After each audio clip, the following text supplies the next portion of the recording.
ایک امبیسی تھی جو ایکٹیو تھی سارے کام میں، اور اس کے اندر جو اس کا امبیسڈر تھا وہ جوش تھا، اور اس نے بھی پاکستان کے اندر اپنا ایک پورا نیٹ ورک بنا رکھا تھا، بلکہ انہوں نے جو ایئر فورس کا ہمارا ایک پائلٹ تھا اور اکرم اوان اس کا نام تھا، اس کے ساتھ وہ جیلن ہوئے تھے اور وہ جیل کے اندر تھا، اور اس کے ساتھ معاملات کو سیٹل کیے ہوئے تھے، جسے میجر عامر نے پکڑا، جسے میجر عامر نے پکڑا تھا۔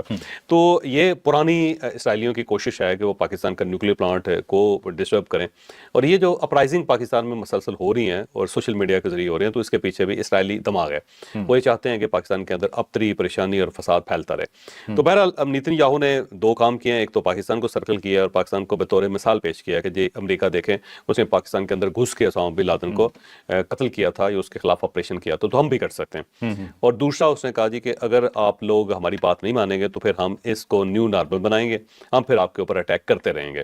تو ایک تو شرمندہ نہیں ہے جو قطر نے کہا نا کہ ہم اس کو سزا دیں گے اور ان کو اپنی غلطی کا ادراک کرنا چاہیے، کیونکہ درمیان میں کچھ ملک ہیں جو اسرائیل سے کہہ رہے ہیں کہ آپ معذرت کر لیں اس پہ تاکہ معاملات کو سیٹل کیا جائے، لیکن اسرائیل کی طرف سے اب جواب آ گیا کہ جناب ہم تو کوئی معذرت نہیں کرے بلکہ اس قسم کی حرکتیں ہم مزید کرتے رہیں گے۔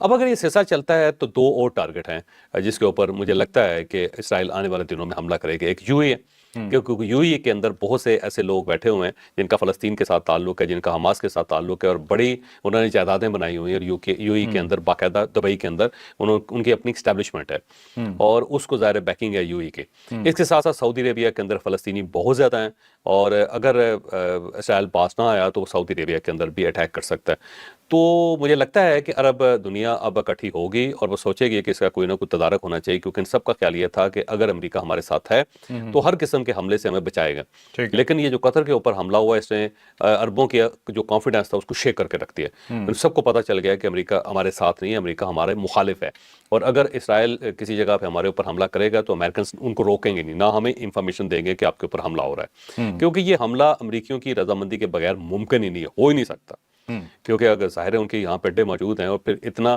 زبردست قسم کا ان کا ویپن یہاں پہ موجود ہے، ویپن کا پوری ایک چین ہے، تو اس کے ہوتے ہوئے اسرائیل کیسے یہ حرکت کر سکتا ہے؟ اور امریکنز کو اگر یہ پتہ نہیں چلا اس کا تو پھر اس کا مطلب یہ ہے کہ امریکن ٹیکنالوجی کمپرومائز ہوگی۔ سینٹ کام کا ہیڈ کوارٹر ہے، الحدید کی ایئر بیس ہے، ان کی بہت بڑی فوج وہاں پہ بیٹھی ہوئی ہے۔ ایک چیز مجھے سب یہاں پہ بتا دیجیے گا ذرا، ایک ملک تھا جب پاک بھارت جنگ کے دوران اس نے پاکستان کو وارن کیا تھا کہ آپ جواب نہ دیں کیونکہ ہم ایک اور غزہ افورڈ نہیں کر سکتے، یہ بات سامنے آئی تھی، ٹھیک ہے؟ یہ کون سا ملک تھا؟ اب یہ عرب ملک تھے، یہ قطر تھا اور یو اے تھے، دونوں ملک تھے جنہوں نے پاکستان کو باز کرنے کی کوشش کی تھی، اور اس وقت انہوں نے کہا کہ معاملات کو سیٹل کریں، اور اس وقت جو پاکستان بڑا حیران ہوا کہ جو ہمارے برادر اسلامی ملک ہیں ان کو ہمارے ساتھ یہ سلوک نہیں کرنا چاہیے، تو انہیں کھل کے ہمارے ساتھ کھڑا ہونا چاہیے۔ جب آرمی چیف کا جواب یہ تھا کہ ہم آپ کے پاس نہیں آئیں گے، ہم آپ کے پاس وہ یہی ملک تھے، یہ ملک تھے۔ اب یہ اپنے آپ کو بچا لیں گے نہیں، غزہ بننے مجھے سے؟ نہیں لگتا۔ اور دوسرا اس کے اندر ایک بڑی دلچسپ بات یہ ہے کہ جو اسرائیل کا اکوپمنٹ انڈیا آیا تھا وہ قطر کے ذریعے آیا تھا، تو قطر کے اندر ہاں جی وہ سارے ڈرونز جو ہیں پایا قطر وایا دوحہ انڈیا پہنچے تھے، اور اس پہ پاکستان نے پروٹیسٹ بھی کیا تھا قطر کے ساتھ، اور یہ اوپن نہیں ہوا لیکن پاکستان نے پروٹیسٹ کیا تھا کہ آپ کا ملک، آپ کی زمین ہمارے خلاف استعمال ہوئی۔ یہ ڈرون سارے کے سارے وہاں سے ری روٹ کیے گئے، اور وہاں سے ان کے جو انجینئرز ہیں، جو ان کو چلانے والے، جو ان کے پائلٹس ہیں، 150 پائلٹس بھی قطر کے ذریعے انڈیا پہنچا تھا۔ اور اس کے باوجود پاکستان سلامتی کونسل کا اجلاس بلوا رہا ہے اور کھل کے حمایت کر رہا ہے قطر کی کھل کے حمایت کر رہے ہیں، اور اس دوران ایران نے بھی بہت سمجھایا ان سب ملکوں کو کہ آپ ہماری سپورٹ کریں، کیونکہ اگر ہم بچیں گے تو آپ بچیں گے، اور اگر ہمارا انہوں نے بھرکس نکال دیا یا ہمیں کمزور کر دیا تو الٹیمیٹلی آپ کا ڈیفنس کمزور ہوگا۔ لیکن ظاہر ہے یہ ملک تو ہوا کے گھوڑے پہ بیٹھے ہوتے ہیں، سب کا خیال تھا کہ امریکہ ہمارے ساتھ ہے اور اسرائیل ہمارے ساتھ کسی قسم کی زیادتی نہیں کرے گا، لیکن اب یہ کھل کے سامنے آ گیا، اور یہ معاملہ صرف یہاں تک نہیں روک رہا ہے، جس طرح یمن کے اوپر دوبارہ اس نے اٹیک شروع کر دیے ہیں اور بڑی تباہی پھیلا رہا ہے۔ تو مجھے لگتا ہے کہ یہ یہاں تک معاملہ نہیں چلے گا۔ نیتن یاہو کیونکہ خود ان پاپولر ہو گیا بہت زیادہ اسرائیل کے اندر، تو وہ اپنی پاپولیرٹی گین کرنے کے لیے مودی اسٹائل پہ چلا گیا، جو مودی نے محسوس یہ کیا کہ میں تھوڑا سا ویک ہو گیا تو اس نے پاکستان کے اوپر حملہ کر دیا، تو اب وہ نیو نارمل کی طرف بڑھ رہا ہے، اور یہ انیکسس ہے جس کے اندر امریکہ ان کے ساتھ شامل ہے، اور ایسا نہیں ہو سکتا کہ ڈونلڈ ٹرمپ شامل نہ ہو کہ اور اس کے بغیر یہ سارا کوئی کام ہو جائے، تو یہ مجھے نہیں لگتا۔ اب آنے والے دنوں میں دیکھتے ہیں کہ کیا صورتحال نکلتی ہے ویسے ایک صورتحال خطرناک، اور عرب خاصے پریشان ہے اس بات پہ۔ تو صاحب اگر عرب اٹھ کے چائنا اور رشیا کی طرف چلے گئے امریکہ کی ان حرکتوں کی وجہ سے، یہ اسرائیل کی ابھی نہیں جائیں گے، اس کی بنیادی وجہ یہ ہے کہ جو عربوں کی انویسٹمنٹ ہے وہ ساری ویسٹ کے اندر ہے، شانزلیزے کی جو میکسیمم بلڈنگز ہیں 90% بلڈنگز ہیں وہ اربوں کی ملکیت ہیں. اس کے ساتھ ساتھ آپ انگلینڈ میں چلے جائیں تو انگلینڈ میں جو ہائی پرائس پراپرٹیز ہیں وہ ساری کی ساری اربوں کی ہیں. امریکہ کے اندر ان کی بہت زیادہ انویسٹمنٹ ہے, تو یہ انویسٹمنٹ ان کو روک رہی ہے کہ ہم نے چائنا کی طرف نہیں جانا, کیونکہ اگر یہ چائنا کی طرف چلے گئے تو ان کی ساری پراپرٹی, ان کے جو اکاؤنٹس ہیں وہ سیز کر لیں گے امریکنز اور یورپین, تو ان کو فائنینشیل لاس بہت زیادہ ہوگا. پھر دوسرا, جتنا اکوپمنٹ اربوں کے پاس ہے وہ سارے کا سارا امریکن ہے, وہ چائنیز نہیں ہے, اور اس کو ریپلیس کرنا اتنی جلدی ممکن نہیں ہوگا, تو سرے دست نہیں جائیں گے. دوسرا, ان کو پتا ہے کہ اگر امریکہ ہمارے ساتھ ہے تو ہماری بادشاہ چل رہی ہے, جس دن ہم سائڈ پہ ہوں گے تو فوری طور پہ ایک عرب سپرنگ جو ہے ان ملکوں کے اندر بھی آ جائے گی, وہاں پہ بھی عام آدمی بولنا شروع کر دے گا, اور اس کے بعد وہی سلوک ہوگا جو کرنل قذافی کے ساتھ ہوا تھا. تو یہ اپنے آپ کو بچانے کے لیے امریکہ کے ساتھ لٹکے رہیں گے, لیکن اس قسم کی بے عزتی پھر انہیں بار بار برداشت کرنی پڑے گی. تو پاکستان جو ان کو بتا رہا تھا, سمجھا رہا تھا, میرا خیال ہے اب شاید ان کے عقل میں وہ بات آئے, لیکن لیٹ بہت ہو چکے ہیں. تو اس وقت آپ دیکھو 3 ملک ہیں جنہوں نے نہ صرف اپنے آپ کو بچایا ہوا بلکہ مسلم امہ جو ہے ان سب کی امیدیں, سب کی نظریں ان 3 ملکوں کی طرف ہیں. ایک ٹرکی ہے, اور ٹرکی جو ہے اس نے اپنے آپ کو ثابت کیا ہے کہ وہ دفاعی لحاظ سے بڑا مضبوط ملک ہے, اکوپمنٹ بھی ڈیولپ کیا, جہاز بھی ڈیولپ کیے, اور اس کی فوج بھی بڑی تگڑی ہے. اور دوسرا ایران ہے, اور ایران نے جنگ لڑ کے دکھائی, اور پراپر لڑ کے دکھائی, جس طرح ایک مردانگی کے ساتھ لڑا جا سکتا ہے, اور پچھلے 40 سال سے وہ پابندیاں بھی برداشت کر رہا ہے, اور بڑے مردانہ وار برداشت کر رہا ہے. اور پاکستان کے اوپر جو جنگ امپوز کی گئی تھی وہ یہ جاننے کے لیے امپوز کی گئی تھی کہ پاکستان کے اندر اسٹرینتھ ہے یا نہیں. اس سے پہلے معاشی طور پہ پاکستان کو کمزور کیا گیا تھا, سوشل میڈیا کے ذریعے اس کو اخلاقی طور پہ بھی بہت زیادہ کمزور کیا گیا, لیکن پاکستان نے کمال کر دیا. تو 3 ملک ہیں جس کی پوری مسلم ورلڈ جو ہے باقاعدہ جن کی طرف دیکھ رہی ہے, اور یہ تینوں ملکوں کا سلامت رہنا بہت ضروری ہے, ان کی افواج کا سلامت رہنا بہت ضروری ہے, کیونکہ اگر خدا نخواستہ یہ کمزور ہو گئی تو اس کے بعد جو پاکستان کے ساتھ ہوگا, جو ٹرکی کے ساتھ ہوگا, جو ایران کے ساتھ ہوگا, اور پھر اس سے پہلے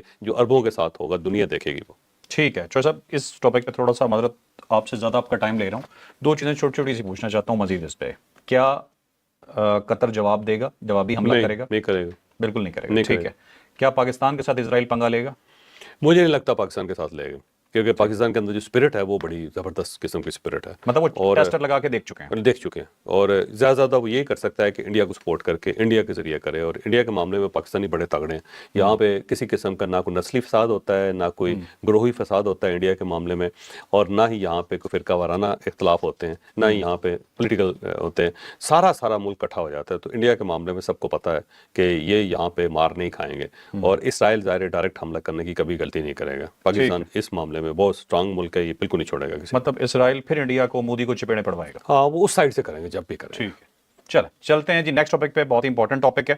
سیلاب جاری ہے جی پاکستان کے اندر, کے پی کے سے گزر چکا ہے, اب سیلاب کی تباہ کاریاں پنجاب میں ہو رہی ہیں, اور اس وقت وہ جا رہی ہیں سندھ کی طرف. لیکن پنجاب کا حصہ ابھی ختم نہیں ہوا, پنجاب میں بہت بڑی تباہی آ رہی ہے, اور اس لیے رہی ہے کہ جیسے ہی سیلاب کم ہونے لگتا ہے انڈیا پیچھے سے پھر سیلاب چھوڑ دیتا ہے. تو پوری آج ایک ڈیٹیل آپ کو بتائیں گے کہ پنجاب کے کون کون سے علاقے اس وقت شدید خطرے میں ہیں, کہاں کے بند توڑے جا رہے ہیں, کون سے شہر خالی کروائے جا رہے ہیں, ڈیٹیل سے جانیں. اب جب ہم یہ ویلاگ کر رہے ہیں تو اس وقت خبر آئی ہے کہ انڈین ایمبیسی کی طرف سے ہماری وزارت خارجہ کو بتایا گیا ہے کہ دریائے ستلج کے اندر ایک اور ریلا چھوڑ دیا گیا ہے, اور اب یہ بڑی تیزی سے آگے بڑھ رہا ہے, اور پاکستان کے اندر ظاہر فوری طور پہ بیل بج گئی, الارم بج گئے ہیں, اور اب جو خطرہ ہے وہ ملتان کو خطرہ ہے. اور ملتان میں اس شریف روڈ جو ہے اس کے اوپر باقاعدہ شگاف ڈال دیا گیا ہے, جس کے بعد 3 بستیاں ہیں, بستی لونگ ہے, بستی کنو ہے, اور بہادر آباد ہے. ان تینوں کے اندر اس وقت پانی ہے, اور یہاں پہ مکانات کو اور لوگوں کو خالی کرنے کا اعلان کیا جا رہا ہے کہ لوگ اپنے گھر چھوڑ کے فوری طور پہ یہاں سے نکلیں. اگر کوئی قیمتی چیزیں ہیں تو ان کو اٹھا لیں, باقی چیزیں چھوڑ دیں, کیونکہ پانی بڑی تیزی سے اس طرف بڑھتا چلا جا رہا ہے. شگاف ڈال دیا گیا,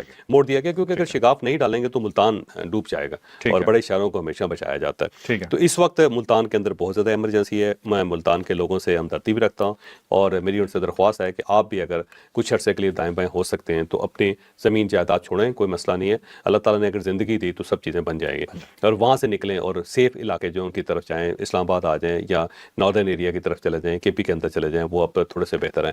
اللہ نے ایک اور بڑا کرم کیا ہے کہ مونسون ختم ہو گیا, اور جو 10واں سپیل تھا وہ بھی گزر گیا, تو اب خشکی کی طرف ہی جائے گا. لیکن انڈیا اگر اس کی ٹائپ کی حرکتیں کرتا رہا تو جاتے جاتے بہت سارے شہروں کا نقصان ہو جائے گا.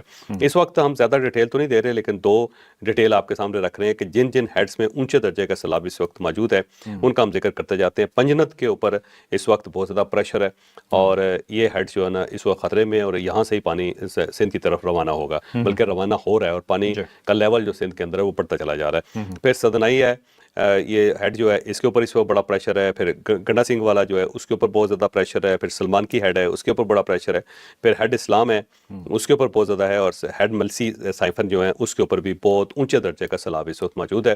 اور یہ اگر بند کو ٹوٹ گیا یا ہیڈ کو ٹوٹ گیا تو بہت زیادہ نقصان ہوگا بہت. لیکن بہرحال ہمارے ادارے جو ہیں ان کو سلام پیش کرنا پڑے گا کہ جیسے بھی مینج کر رہے ہیں، رو دھو کے یہ مینج کر رہے ہیں، اور ابھی تک کوئی بہت بڑا نقصان نہیں ہوا. بستیاں بہت تباہ ہوئی ہیں، دیہات بہت زیادہ تباہ ہوئے ہیں، لیکن کسی بڑے شہر کو ابھی تک کوئی نقصان نہیں ہوا. بڑے شہر کے اندر خدا نہ خواستہ صورتحال پیدا ہو گئی تو بہت بڑی ایمرجنسی ہوگی، اس کو پھر کنٹرول کرنا اتنا آسان کام نہیں ہوگا. پھر درمیانے درجے کا جہاں جہاں سیلاب ہے وہاں گڈو براج ہے، اس کے اوپر درمیانے درجے کا سکھر براج ہے، پھر تریمو براج ہے، پھر بلو کی براج ہے. ان چاروں براجز کے اوپر اس وقت درمیانے درجے کا سیلاب ہے، لیکن پانی کا لیول یہاں پہ بھی بڑھتا چلا جا رہا ہے. بہرحال اگلے 1-1.5 دن کے اندر جو سندھ کی صورتحال ہوگی وہ تھوڑی سی خطرناک ہو جائے گی. پہلے سندھ کی صورتحال کچھ خراب ہوئی ہے لیکن ابھی بھی کنٹرولیبل ہے. اب آنے والے دنوں میں دیکھتے ہیں کہ کیا وہاں پہ صورتحال ہوتی ہے. بالکل ٹھیک ہے جی. نیکسٹ سٹوری میں کہوں گا جی آج کی سب سے امپورٹنٹ سٹوری یہ ہے، پاکستان پہ مختلف قسم کے اٹیکس کیے گئے، یہ ملٹری کے ذریعے بھی کیے گئے، یہ انٹرنیٹ کے تھرو بھی کیے گئے، یہ سیاسی طور پہ بھی کیے گئے. اور جب یہ احتجاج ناکام ہوتے ہوئے نظر آئے تو پھر اس طرح سے ہوا کہ انٹرنیشنلی خبریں جو ہیں چھپوانی شروع کروا دی گئی ہیں. یہ خبر دیکھ کے مجھے ایسا ہی لگ رہا ہے، ہو سکتا ہے چوہے صاحب مجھ سے اختلاف کریں، اور یہ خبر اس طرح کی ہے کہ جیسے عام لوگوں کو یہ بتانے کی کوشش کی جا رہی ہے کہ آپ کے ساتھ بڑا ظلم ہو رہا ہے، جو ایکچولی میں نہیں ہو رہا. میرے خیال میں چوہے صاحب سے جانتا ہوں کہ وہ کیا کہتے ہیں، آپ کا اور میرا فون ٹیپ ہو رہا ہے جی، ہمارا کوئی ڈیٹا سیف نہیں ہے. یہ خبر یہ کہہ رہی ہے، ڈیٹیل سے جانتے ہیں یہ ہے کیا. ایمنسٹی انٹرنیشنل ایک ڈیٹا ریلیز کیا، ان کا یہ خیال ہے کہ 40 لاکھ فون ٹیپ ہو رہے ہیں پاکستان کے اندر، اور فائر وال جو ہے وہ بھی اس وقت ٹھیک ٹھاک قسم کی ایکٹیو ہے. اور اس میں انہوں نے کہا جی کہ عام شہری جو پاکستانی ہیں ان کے فون ٹیپ ہو رہے ہیں، تمام صحافیوں کے ہو رہے ہیں، اور جو معروف سیاستدان ہیں ان سب کا فون ٹیپ ہو رہا ہے. پھر انہوں نے بتایا کہ 40 لاکھ کی صلاحیت ہے ہمارے سسٹم میں، اور یہ صلاحیت ہر وقت ایکٹیو رہتی ہے، استعمال ہوتی ہے، بیک وقت استعمال. 2 سسٹم ہے پاکستان کے اندر جو لگے ہیں، فون ٹیپنگ کا سسٹم ہے، اور ساتھ میسیجنگ جو ہے اس کو پڑھنے کا ایک سسٹم ہے. اور ساتھ ساتھ یہ فائر وال جو ہے وہ ہے، اور فائر وال کا نام BMS2 ہے جو پاکستان کے پاس سسٹم ہے. اور اس کے ذریعے بھی 20 لاکھ سے زیادہ جو سیشنز ہیں ان کو بلاک کیا جا سکتا ہے. مثلا ایک کلک کے اوپر 20 لاکھ لوگ جو ہیں وہ آف ہو سکتے ہیں. اور اس کے ساتھ ساتھ یہ بھی بتایا گیا کہ 6,50,000 اکاؤنٹس ہیں جن کو بلاک کر دیا گیا پاکستان کے اندر. اور 3 بڑے پلیٹ فارم ہیں جن کے اوپر پابندی پاکستان کے اندر لگی ہوئی ہے اور فلٹر کیے جا رہے ہیں. یوٹیوب ہے، فیس بک ہے، اور ایکس ہے.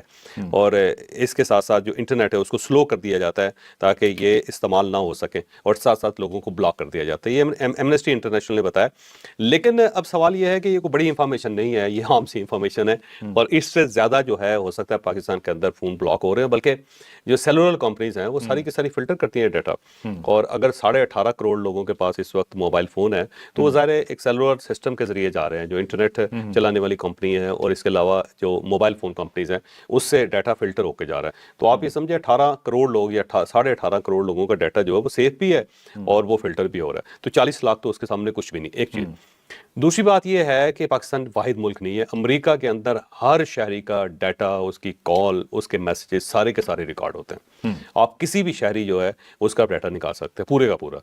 اور وہاں پہ اتنے بڑے بڑے سرورز لگے ہوئے ہیں کہ ساری کی ساری کمیونیکیشن جو ہے انہوں نے جمع کی ہوتی ہے، اپنے پاس اسٹور کی ہوتی ہے. ایون آپ کی آڈیو کالز تک وہاں پہ سیو ہوتے ہیں، اور اسی سے وہ فلٹر کر کے پھر بہت سارے دہشت گردوں کے خلاف کارروائی کرتے ہیں. یورپ کے بہت سارے ملک ہیں جن کے اندر یہ سارا ڈیٹا ان کے پاس موجود ہے. اور کوئی شخص بھی اگر موبائل فون لیتا ہے ساتھ ان کا ID کارڈ لیا جاتا ہے، ساتھ ان کا پاسپورٹ لیا جاتا ہے، اور بعض اوقات تو ان کی باقی رجسٹریشن اور باقی جو چیزیں ہیں وہ بھی ساری لے لی جاتی ہیں. تو ان کے پاس ایک ایک شخص کا ڈیٹا موجود ہے. اور اگر آپ وزٹر ہیں تو آپ اپنے جو پاسپورٹ ہے اس کے بغیر آپ کوئی سم نہیں لے سکتے. تو سارا ڈیٹا ان کے پاس ہوتا ہے. تو پاکستان کے ساتھ کوئی خصوصی سلوک نہیں ہو رہا ہے، یا پاکستان خصوصی سلوک نہیں کر رہا ہے. یہ ایک نارمل سا پروسیجر ہے جو پوری دنیا کے اندر ہو رہا ہے، کوئی انوکھا نہیں ہے. لیکن جو آپ نے خدشہ ظاہر کیا وہ بات بڑی حد تک درست ہے کہ جو انٹرنیشنل باڈیز ہیں وہ پاکستان کے اوپر پریشر ڈال رہی ہیں. پاکستان کے اندر ایک افسوسناک قسم کی صورتحال کریٹ کی جا رہی ہے. یہاں پہ ایک ہوا دی جا رہی ہے نفرت کو کہ جناب دیکھیں آپ کے ادارے آپ کے ساتھ کیا سلوک کر رہے ہیں. بھائی ادارے تو کریں گے یار، ادارے نہیں کریں گے تو کون کرے. دہشت گرد کے ماتھے پہ تو نہیں لکھا نا وہ دہشت گرد ہے، یہیں سے پکڑا جائے، یہیں سے پکڑا جائے. دوسری یہ جو جتنی ایپس ہیں نا، جو فیس بک ہے، یوٹیوب ہے، پھر اس کے ساتھ ساتھ انسٹاگرام ہے، پھر ایکس ہے، تو یہ کیا کر رہے ہیں؟ اس کے پاس بھی تو ڈیٹا ہے نا سارے کے سارے. آپ کی جتنی میسیجنگ ہے کیا ان کے پاس نہیں ہوتا؟ یہ تو پراپر ان کے پاس انالیسس کرنے کا سسٹم ہے. امریکہ اور اسرائیل پہ الزام ہے کہ ہر مطلب چاہے فیس بک ہو، واٹس ایپ ہو، یہ سارا ڈیٹا ان کے پاس موجود ہے، صرف وہ بتاتے نہیں ہیں کہ ہم نے اٹھایا ہوا. جرمن چانسلر نہیں تھی جس نے کہا تھا کہ امریکہ میرا فون ٹیپ کرتے ہیں؟